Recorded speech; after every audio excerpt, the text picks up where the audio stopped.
Moi ben, pois entonces agora a continuación vai a intervir o profesor Emilio Grandío Seoane. Ele é profesor catedrático da Universidade de Santiago na área de Historia Contemporánea.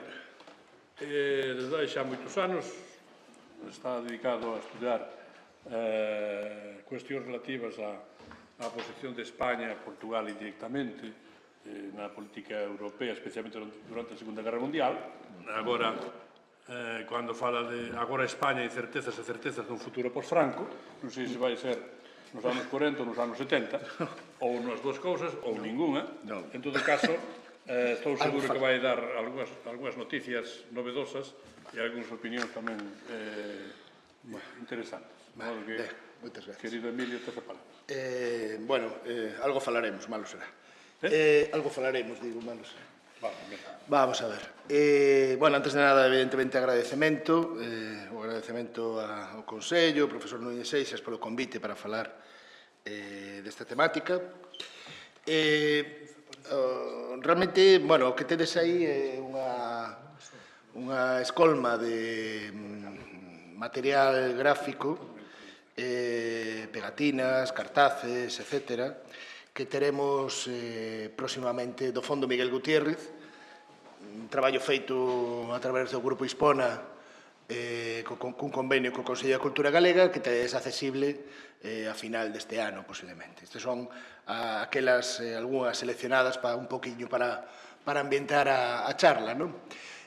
Non necesariamente pertencen ao ano 74, ni moito menos, pero sí que, bueno, como apoio gráfico, basicamente o temos aí, non? Ben, cando me comenta o profesor Núñez este desafío, realmente é un desafío, non o título este, non? Do que vou a contar é de como aborda ou que ideas se poden sacar dos papéis do Foreign Office, do Servicio Exterior Británico, respecto do proceso en España da Revolución dos Craveis en España. Xa digo, xa avanzo, sinto decepcionar a moitos dos que mellor agardades grandes novedades, que si hai algunhas referencias expresas, moitas menos das agardadas, o cal é lóxico tamén, quero dicir, dentro do proceso de filtrado que se establecen vencellados servicios de información ou a información de carácter interno, é evidente que isto se traballa moito internamente dentro dos propios ministerios británicos, pero que, sin embargo, analizados dunha maneira, digamos, entre liñas, permiten averiguar certas influencias non explícitas, quizáis, pero sí, dende logo, como ben apuntaba tamén en parte Marcos, sí de calado, a medio plazo, incluso en construcción a medio plazo. Ben, primeiro, é evidente que a revolta dos cravos, a revolta dos craveis, en Portugal, vai ter unha trascendencia. Pequena ou moita, son dous países que están, dous estados que están un ao lado de outro, certo que en contra un de outro. Eu comentaba antes o profesor Villares da cuestión do meu traballo vencellado á Segunda Guerra Mundial. É evidente que dende a Segunda Guerra Mundial, incluso antes, todo o século XX, Portugal hai rumores de invasión por parte de España, sexa en períodos bélicos ou non. Incluso neste momento tamén hai unha rumor, planificación non moi contrastada de que o propio goberno de Aires Navarro plantexou incluso para axudar, digamos, o mundo occidental a invadir Portugal. Eso é permanente, non? Son dúas dictaduras semellantes, pero iso en teoría. Eu cada vez observo máis na práctica que non é así.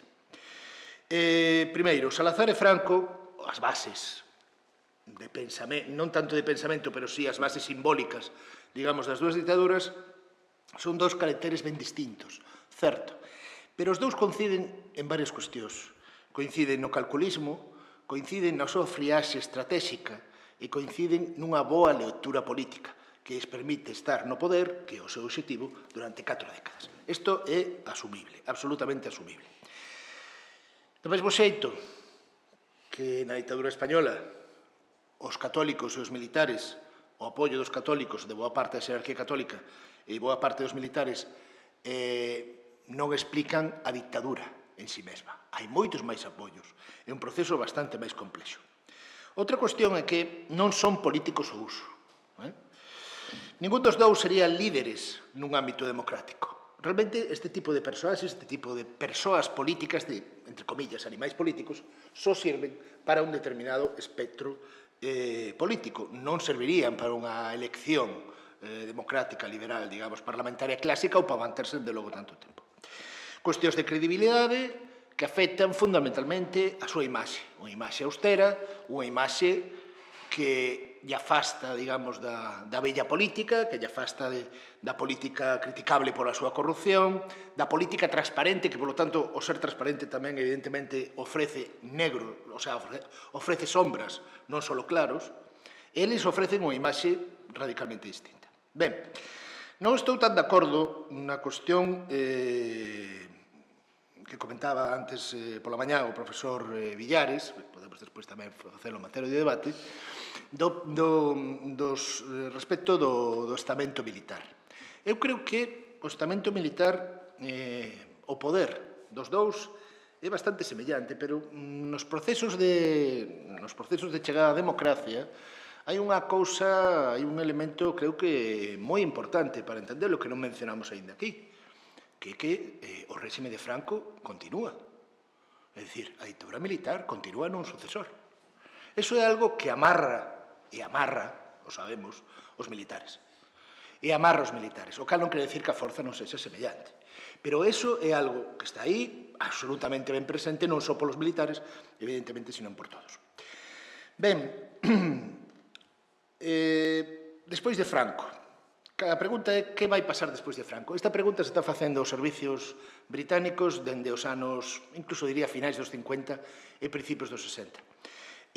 Incluso a finais dos 50 é bastante sospeita respecto da saúde de Franco, pero é como unha rutina, non? É como unha rutina que vai pasando días, semanas, anos, e continúa prácticamente nesa rutina de preguntas, non?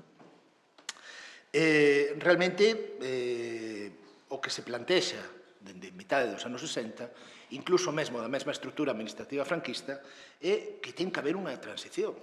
A inevitabilidade de transición forma parte do relato de todo o mundo, non só do franco-demócrata, que xa sabemos, non? Senón da inevitabilidade de que ten que haber un final desa ditadura, desa legitimidade a través da victoria militar, de que o mundo no que están, no contexto no que están, ten que virar. E iso, a peza clave, evidentemente, é a figura de Franco. A cuestión é como. Portugal está presente nestes anos, sen dúbida. E me parece moi suxerente a idea de Love, que comentou hoxe pola mañá. Me parece moi suxerente que a Revolución dos Cravos sexa a última das grandes revolucións románticas para entendernos. E, digamos, o proceso de transición democrática en España, máis ou menos, e incluso a de Grecia, sexa a primeira das modernas. Me parece moi suxerente porque implica, evidentemente, ese cambio que nunca damos expresado dos anos 70, do final dese desenvolvemento da Segunda Guerra Mundial, do mundo da sociedade do benestar, e que ten unha crise moi relevante, pouco visible pola súa continuidade a partir de mediados dos anos 70. Moi relevante. Ben, a Península Ibérica para os informantes británicos sempre é un obxectivo global. É dicir, non desvencellan nunca na súa análise España e Portugal. Dende sempre, non só como servicio estratégico militar, senón tamén como servicio estratégico político. A Península Ibérica é un todo, dende a súa perspectiva. Simplemente para que vos fagades unha idea de cal é esta rutina mantida dende os anos 60 de que pasa con Franco, cando se desmorona o réximen, etc., etc., unha carta que envía un responsable da Embaixada Británica en Madrid ao Foreign Office xa en decembro de 1970, unha carta que fala, unha conversación que ten con don Juanito. Don Juanito, evidentemente, é Juan Carlos, o príncipe, vale? Dice, fixen a cuestión de traducilo, non? Preguntelle a don Juanito se sabía o que Franco decidira sobre o seu futuro. El riu e meneou a cabeza e dixo que só sabía unha cousa con certeza, que Franco tomara as súas decisións. Sigue, Franco, dicía Juan Carlos, Franco era un home das accións máis de accións deliberadas, nunca pouco pensadas, para entendernos, e nunca deixaría, vivo ou morto, cunha decisión rápida, senón que sería pensada. Con toda seguridade, remátase dicindo eso, con toda seguridade tiña decidido e trazado plans exactos. Só podíamos esperar e ver. Isto dito por Juan Carlos nos 70. É evidente que as probas vimos que é así, non? O primeiro punto clave de toda esta historia, vou tentar plantexar unha foto fixa no ano 74, únicamente. Non vou ir máis alá de finais dos anos 74, porque semella que aparece... Pero nese ano 74 comenzan a aparecer, a apuntarse cousas, xa digo, dunha maneira non explícita polos propios informes, pero que de repente aparecen correntes, e aparecen correntes, lóxicamente, pola Revolución dos Cravos, sen dúbida ninguna. O asesinato de Carrero, 20 de decembro de 1976, o aldabonazo, un dos aldabonazos que teóricamente 73. Sí, dixeste 73. Perdón, 73. Ben, é un elemento evidentemente moi relevante, non? Novo goberno casi inmediatamente, uns días despois, de Ares Navarro. Por certo, un Ares Navarro que era ministro de Gobernación cando estupou os aires. Curioso, non? Que se reafirme o propio réximen neles, non? Que hai que facer algúns axustes, en principio, tal como informan os servicios británicos, son axustes que parecen, prefiguran que vai dar certo cambio a esta situación, non? Bueno, por exemplo, desaparece López Rodó, desaparece o opus, digamos, da visión máis clara do goberno de Ares Navarro, de goberno franquista, ou, por exemplo, Antonio Carro, o que substitúe a Ares Navarro no Ministerio de Gobernación, baixo a súa responsabilidade directa, entendo que é de maneira absolutamente unilateral, non o teño moi claro, releva o primeiro día, prácticamente, a 158 cargos nos primeiros meses de 1974 que foran nomeados por Carrero e por tecnócratas, é dicir, polos sectores do Opus Dei. Fai unha limpia, teóricamente. 158 cargos son moitos altos cargos. Ben, tras o asesinato de Carrero Blanco, a impresión é unha impresión... A min este período non sei se é evidente que os informes que aparecen son aqueles que queren que vexamos, non aparecen todos, lóxicamente, comentaba antes a Marcos como é o proceso de censura, pero si é certo que me dá unha impresión, como direi, de falta de fortaleza. É dicir, de deixar ver a ver que pasa. Estamos falando de antes de abril do 74, estamos falando de antes da revolta dos cravos, vale? Unha carta unha correspondencia entre o embaixador británico e o Foreign Office, nun momento determinado, o embaixador británico di o seguinte, o 3 de xaneiro do 74, xa digo, recén nomeado casi o goberno de Ares Navarro, sin empezar. Non cedo a miña admiración polos éxitos reais de Franco. Nun reconto de prosperidade material, estabilidade política, incluso de xeito eventual, para España franquista, de recoñecemento internacional. Deus sabe que serviu ben a España, mais a longa ausencia de inspiración teórica e intelectual do seu equipo de Estado fai que comece a pensar en voltar a casa, en que teña que pensar en voltar a casa para descansar. O que se reclama non é un cambio antes da revolta dos clavos, o que se reclama é que se adapte ideolóxicamente, que se sexa capaz de, digamos, vender o mesmo, pero de outra maneira, vale? Pero non hai unha posición de forza, ni moito menos, ni siquiera crítica respecto disso, senón que, no fondo, está cumprindo ben o papel que queríamos.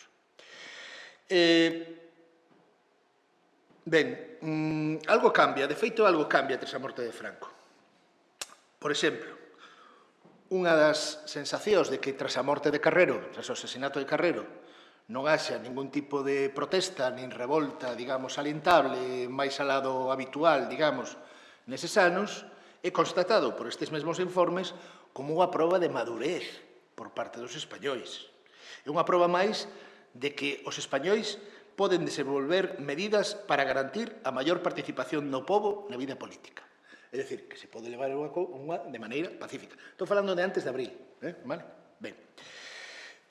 Nun informe, un informe este sí que é un informe en teoría confidencial de xaneiro 74, decían o seguinte sobre a morte de Carrero.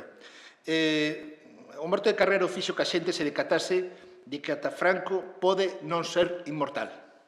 E pregúntase, quen entón? Será o príncipe quen de manter a cousa unida? Que fará o exército? Que fortes son os comunistas? Teremos outra guerra civil? Fronte a isto, os cínicos do aparato do Estado, reconfortanse coa contención exitosa de calquer secuela, desde calquera dos dous extremos. O máis relevante desta carta é que, dice textualmente, este ensayo habitual da propia marcha de Franco, é dicir, o ensayo, entre comillas, da morte de Carrero como un ensayo de que se fora Franco, non saiu nada mal. Ben, este é o clima dentro das relacións goberno... Bueno, vou saltar un poquinho a cuestión porque aparece despois o chamado espírito de febreiro. O espírito de febreiro é aquelo do discurso de Ares Navarro, non? Intentando cambiarlo todo, un pouco lampedusiano, non? Intentando cambiarlo todo para que non cambie nada.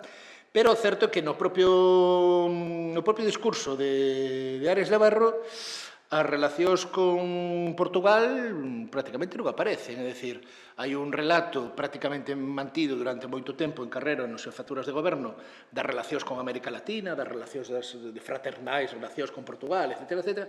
Curiosamente, aquí non está. Hai un informe con título ben suxerente do 14 de febreiro, 2 días despois do discurso, un título que se titula, un informe que se titula así: Quen matou o Carrero? O asesinato como un das artes minoritarias. Curioso. Suxerente, cando menos. O que dice, nun estilo bastante provocador, que foi chamado a reprimenda por quen sería este autor deste informe, o que dice que o que hai realmente non é paz, non é, dende logo, unha situación de quietude. Está falando de que, dende o asesinato de Carrero, apenas pasou un día sen unha nova indignación real, sen unha nova protesta. Bombas na Universidade Xesuíta de Bilbao, bombas nos consulados españoles en Toulouse e Estrasburgo, en 2 bancos de Madrid, disturbios na Universidade de Valladolid, se pechan na Catedral de Bayona, atentados contra Iberia e contra as oficinas de Meliá, tamén contra as oficinas de Iberia en Bos Aires, un talgo detido, bancos roubados, oficinas de turismo españolas en Marsella e en París ocupadas, etc. A onda de violencia parece ir en aumento constante. Parece que é un panorama complicado un mes despois de que morre Carrero, non? Un mes ou 2 meses despois. O certo é que o discurso de Ares Navarro o que consolida é, como guardián da paz social, a convivencia cidadán tan dolorosamente conseguida. Ben, algún outro informe destes anos tamén dice que percibe un cambio xeracional, xusto nestes momentos. Un cambio xeracional que aluden ao franquismo, algúns destes informadores, o franquismo pareceme en certo modo xa pasado. As referencias no discurso ao caudillo ao miúdo parecían máis as mencións rituais de Lenin ou de Ataturk nos pronunciamentos soviéticos e turcos que a referencia a un líder nacional que aínda está teóricamente guiando os destinos da súa nación. Teóricamente na práctica, como xa veremos. Ben, vamos, que hai un cambio xeracional evidente. Dentro dese discurso coa excepción deste pequeno informe, o gran informe, que falaba de suxerente, de quen matou a Carrero, o asesinato como un das artes minoritarias, etc., é certo que o ritmo tradicional é de que o Estado ten unha balsa de aceite. Claro, a análise é unha análise sutil. Algún informante di que tampouco se pode ver isto como algo tan, digamos, maniqueo. Dice algún, é perigosamente doado, equivocar a verdadeira natureza da marca dese aperturismo, fortemente representada no alto goberno, que ás veces se cualifica coa verba de participacionista. Un aperturista deste tipo, considera que as institucións do réximen deberían abrirse, sí, e desenvolverse para que sexan aceptables para un maior número de españois, sí, pero iso non ten por que levar necesariamente, e supoño que os que viviches desde aquela época era ben claro, non ten por que levar necesariamente un trato máis suave e unha maior tolerancia con aqueles que chaman extremistas. É máis, pode significar incluso todo o contrario, o que comentaba Marcos antes, a maior progresión cara á esquerda, maior reafirmación de que isto non pode deixarse quieto, deixarse así. O aperturista pode argumentar que non hai máis justificación para os grupos ilícitos e clandestinos e que se tales grupos seguen existindo, teñen intencións subversivas e teñen que ser reprimidos incluso con máis forza. Ben, tras o asesinato de Puig Antich nestes meses, Se constataba tamén noutro informe que só había dúas opcións serias. Isto tamén parece hasta certo punto relevante. Só había dúas opcións serias para a oposición ao réxime franquista. Por un lado, os comunistas. Ben, ata certo punto, bastante lógico. Os comunistas, evidentemente, coa súa estrutura, etc. Pero tamén a Igrexa. A Igrexa, se ven o Partido Comunista, evidentemente, está fora do poder, a Igrexa está máis integrada nas estruturas de poder. Non pensemos nesta definición da Igrexa a estrutura xerárquica. Non pensemos, senón pensemos na súa capacidade de influencia, na súa capacidade relacional, vale? Que lle levaba a estar en contacto con moitas persoas que nun momento determinado se podían activar. Vale? Pensemos nesa situación. Se empezamos a rascar neses anos da transición, a Igrexa, lóxicamente, está prácticamente en todos os lados. O que dicen é que a oposición, as opcións de oposición de centro e de esquerda non están preparadas aínda para traballar nunha oposición real ao réxime franquista. E chega o 25 de abril. E cando chega o 25 de abril, reactívanse en España, realmente, todos os fantasmas do colapso do fascismo de 1943. A lóxica antifascista, na última, quizáis derradeira, revolución romántica nese sentido, vencellado ao antifascismo. O goberno, evidentemente, de Arias implícase. Implícase co mantemento, protección, paso pola fronteira de boa parte de sectores da DGS, de seguridade, e tamén de outros sectores de carácter ultradereitista, os cal lles dá apoio durante moito tempo, prácticamente, en totalidade, durante todos os seus gobernos. Incluso ata apoiar, como xa meses máis tarde, a posibilidade certa dunha invasión, cando menos, de rumorealo e de facelo. As estruturas que aparecen, dende logo, en España, de xente que fuxe da Revolución dos Cravos, é notable. Notable en zonas como, incluso en Galicia, como Verín, como Vigo, etc., no cal dá corpo a toda unha estrutura de fuxidos da Revolución dos Cravos que en calquer momento poden activarse.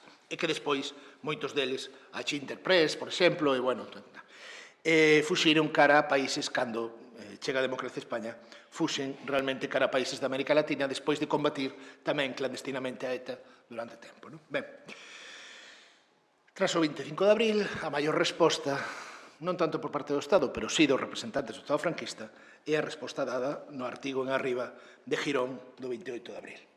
Un artigo titulado Declaración Política de José Antonio Girón, así, a secas.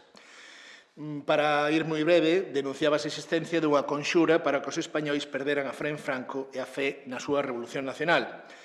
Contra os falsos liberais do gabinete, rexeitaba seguir buscando homologacións ou comparacións entre situacións políticas, según Girón, que non son completamente alleas. Denunciaba directamente os infiltrados na administración ou nas esferas do poder, realmente como aproveitados, para entendernos. A impresión sobre este discurso, por parte dos británicos, é curiosa. O que Girón atopa realmente espantosa no conduta do exército en Portugal non é que gañe a esquerda, non é o feito de que se permitise a liberdade de expresión, ou libere os presos políticos, senón o que Girón considera máis rechamante é o desprezo total que amosaron as estruturas e institucións do salazarismo, que amosaron polas estruturas e institucións do salazarismo. É dicir, que o salazarismo fixo cousas e o pobo despreciouno absolutamente. É dicir, esa lógica, Girón decía tamén neste, non engañan a ninguén.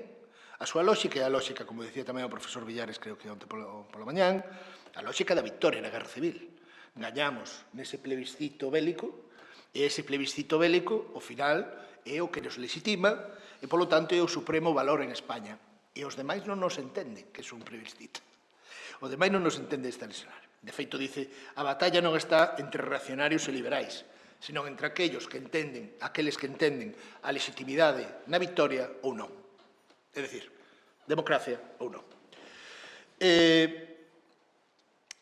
Tras ese 25 de abril, parece que non pasa nada, pero comeza a aparecer certos movimentos de carácter subterráneo. Por exemplo, xusto nestes momentos, pouco tempo despois, se crea o Grupo Tácito.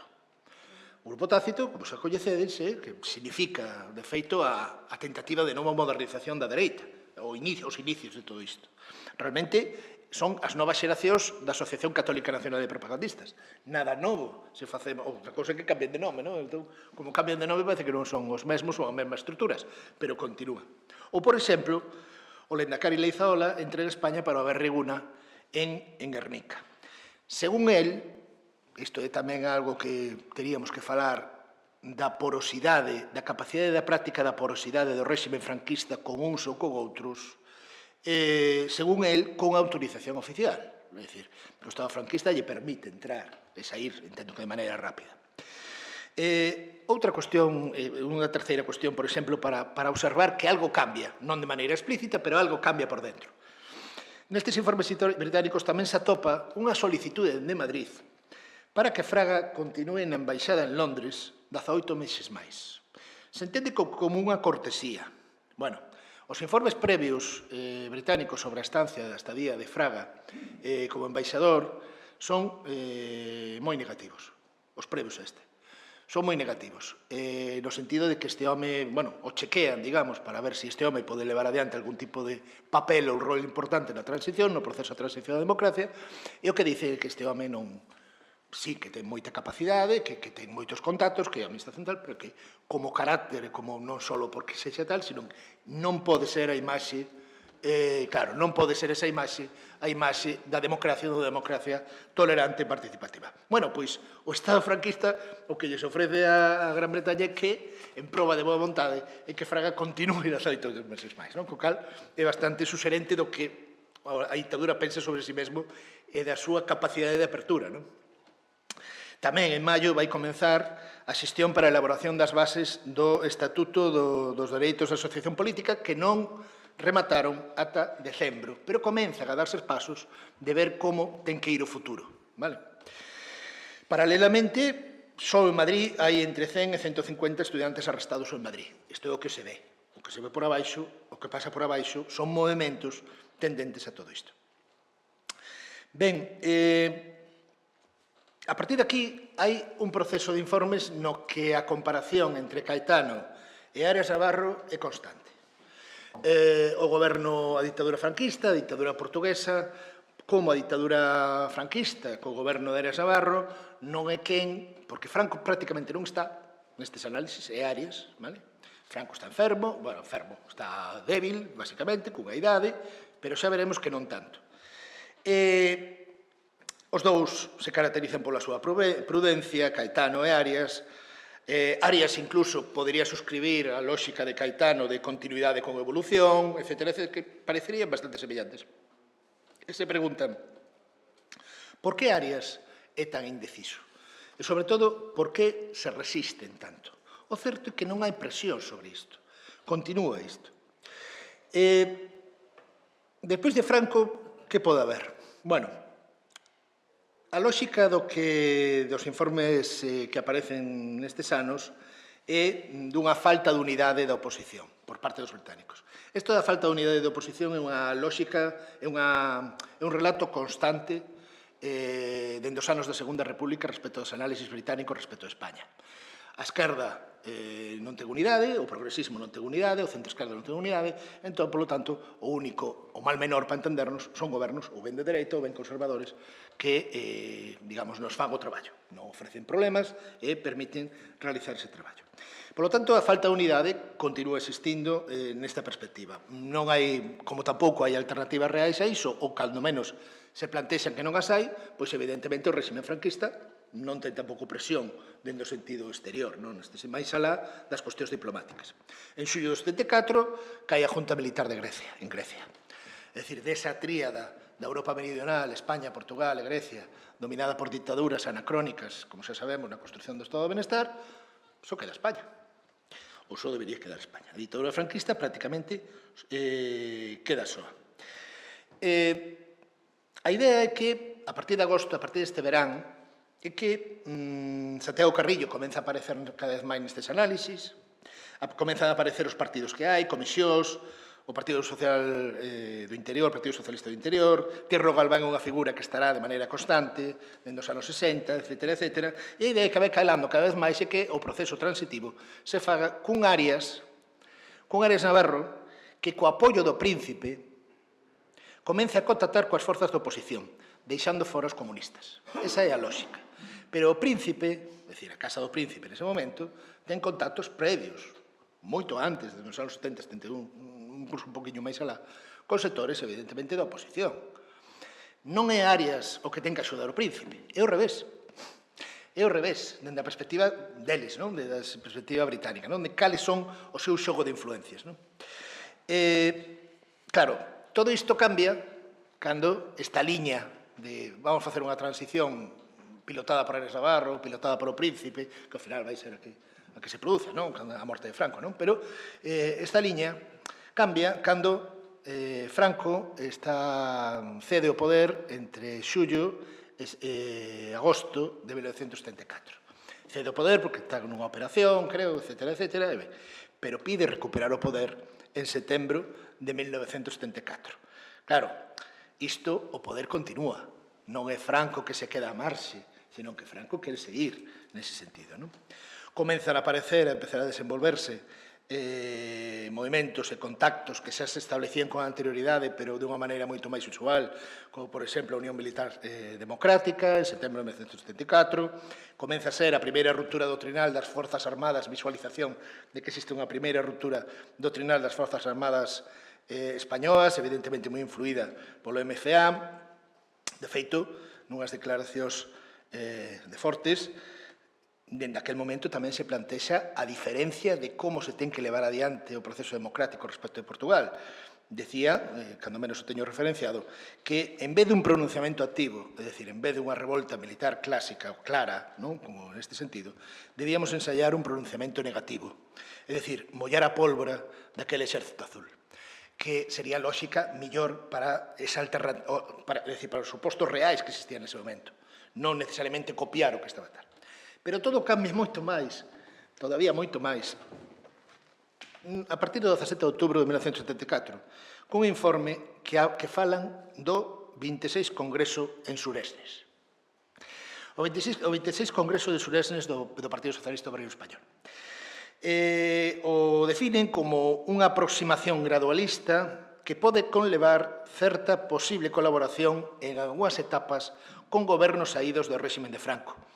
Non se establecera, até este momento, que eu non teño constatado, que se establecera esta concreción, digamos, nos acordos entre sectores plenamente na oposición e sectores plenamente do goberno franquista. Dicen, de feito textualmente, que seguramente non é razonable, sobre todo a vista do que está a suceder en Portugal en outubro de 74, entendo que é un proceso de radicalización revolucionaria, reclamar unha liberalización inmediata e total en España, senón que hai que facelo de maneira gradual. Aportan como moi positivo que estes novos de Felipe González, dirixido por Felipe González, o grupo de Sevilla, teñen capacidade de intermediación e de interacción con aquelo que era referente da socialdemocracia até ese momento de España, que era o Partido Socialista do Interior e Tierno Galván e de onde ven, non? Tamén se fala tamén de que a dereita comeza a activarse o centro-dereita en torno a Garrigues ou en torno a Gil Robles. Gil Robles tamén é outro persoaxe do que poderíamos falar moito. Ben, o certo é que de Felipe González se leva falando moito antes, evidentemente, que do ano 75. A partir destes meses, Felipe González se convirte nun referente ao que hai que ver, observar, e se observan, digamos, este tipo de informacións. Xa para rematar, teño outro informe de finais de novembro de 1974, que é unha conversa que proba, creo que tamén, que se están dando procesos de cambio, que é unha comida entre embaixadores, un relatorio dunha comida entre embaixadores. Falan dunha comida na que lle contan que está pasando na familia Franco. Evidentemente, a familia Franco non é calquer, senón que é a base do réxime. E o que dice é que a sensación da familia Franco é de aillamento. Anos 74, novembro de 74, un ano antes da morte de Franco. Intensifica os seus contactos co príncipe. Mesmo o marqués de Villaverde lle pediu unha embaixada a Filipinas. Por exemplo, o príncipe di, según este informe, que cada día que pase a situación será peor e unha transición pacífica será cada vez máis difícil. De feito, se constata que durante o verán se tiveron os primeiros contactos do Príncipe cos sectores comunistas. O que vos comentaba antes da relación Arias Navarro-Príncipe e non Arias Navarro-Príncipe, sino ao revés. Se di textualmente que parece haber unha tendencia de esquerda en todo o país na maioría dos ámbitos da vida. Sin embargo, a pesar de todo iso, todo este proceso que levamos falado do ano 74, de Carrero ata aquí, das relacións con Portugal, fala de que, textualmente se di, que male as tendencias de esquerda que existen, como se constata, sería un erro equiparar a situación de España coa de Portugal. É dicir, dúas dictaduras distintas, dúas situacións ben distintas, dúas maneiras de afrontalo distintas dende o primeiro momento. Que unha tivera influencia noutra, sen dúbida, pero, dende logo, mellor en menos da que pensamos no proceso de transición á democracia en España. Tres cuestións para rematar. Creo que hai unha lóxica influencia nestas relacións, pero máis ben o elemento, é dicir, o carácter fundamental é a sorpresa. Creo que a sorpresa do que pasa en Portugal é importante para isto.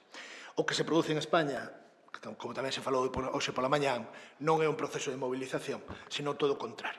É un proceso de desmovilización na transición á democracia. Ese componente revolucionario, esa democracia revolucionaria, que sí estaba, por certo, nos feitos da anterior transición, entre comillas, á democracia, cando chega a Segunda República de España no ano 31, aí todo o mundo fala de revolución, nos propios, incluso, dirixentes, e, sin embargo, aquí non hai eso, non? Senón que se desactiva ese componente revolucionario e aparece outro, non? Coincido con Marcos en que, a medida que vai aproximándose máis a esquerda Portugal, España parece que se reafirma no que ten que, cando menos, dar unha imaxe de moita firmeza, non? A dictadura, non? E si é certo que en todo isto os historiadores temos internamente un problema, unha especie de trampa, non? Que comentábamos incluso outro día noutros seminarios, non? Temos que facer coherente no noso relato ás veces o que resulta incoherente. É dicir, procesos complexos, procesos nos que cabe moito tamén da cuestión, é dicir, nós construímos un relato que evidentemente o diriximos, vale?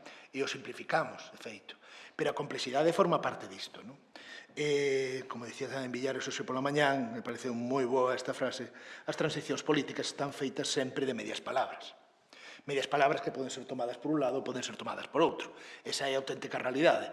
Moitas veces o construto de historiadores intentamos facelo entender, pero é complicado, lóxicamente, non? Ben, polo tanto, moitos factores, moi complexo, unha transición inevitable, xa digo, considerada inevitable pola propia dictadura. A cuestión é como se tiña que facer. Dende logo, a influencia portuguesa estivo aí, pero, ao mellor, menos, cando menos a tenor destes informes, menos de agardada. Nada máis, moitas gracias.